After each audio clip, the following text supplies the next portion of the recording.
अब हम लोग पढ़ेंगे पार्ट, कौन सा पढ़ेंगे? 9, ठीक है, PART पार्ट 9। अब देखिए पार्ट 9 में क्या है, इस साइड्स के आधार पर जो तीसरा ट्रिंगल था उसके बारे में पढ़ेंगे। ये ही बहुत ही अच्छा ट्रिंगल है, इसका नाम है इक्विवेलेंट ट्रायंगल। हाँ,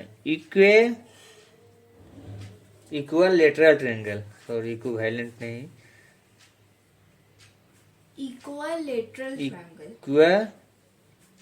इक्विलेटरल ट्रायंगल, ठीक है।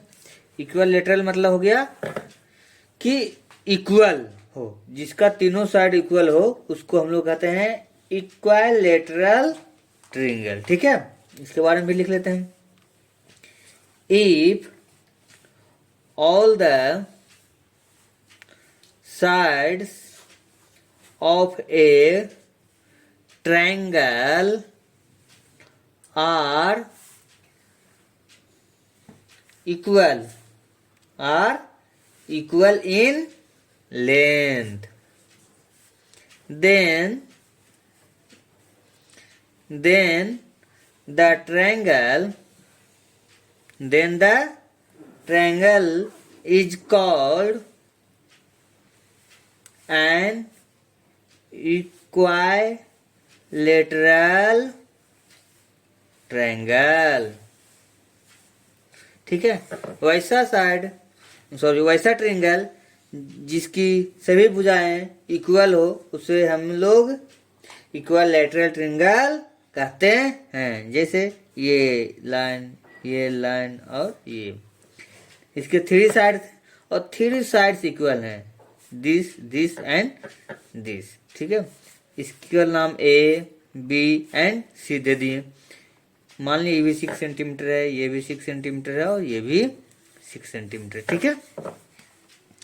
तो ये कौन सा ट्रायंगल होगा? इक्विलेटरल। क्यों? देखिए इसका तीनों साइड क्या है? इक्वल है, ठीक है। चलिए इसी को लिख लेते हैं। इन द फिगर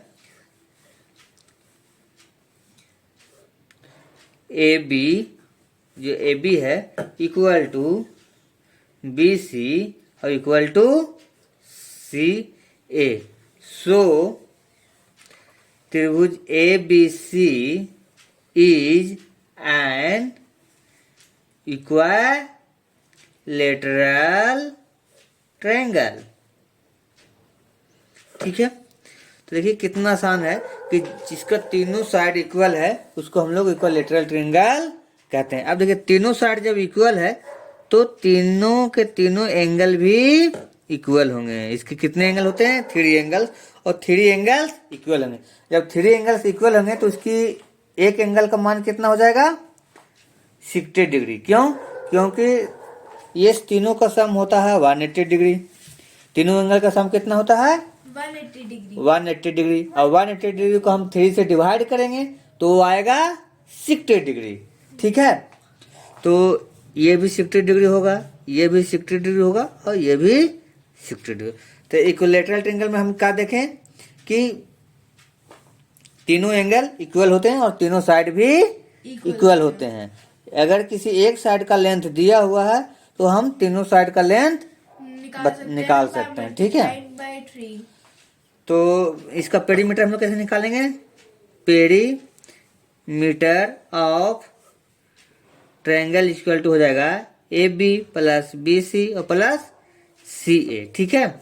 अब यहाँ पर देखिए AB equal to BC equal to CA, तीनों बराबर है। इसको अगर हम x मान लेते हैं तो AB इक्वल टू कितना x हो जाएगा, BC इक्वल टू BX और CA इक्वल टू x। तो यहाँ पर कितना आ जाएगा?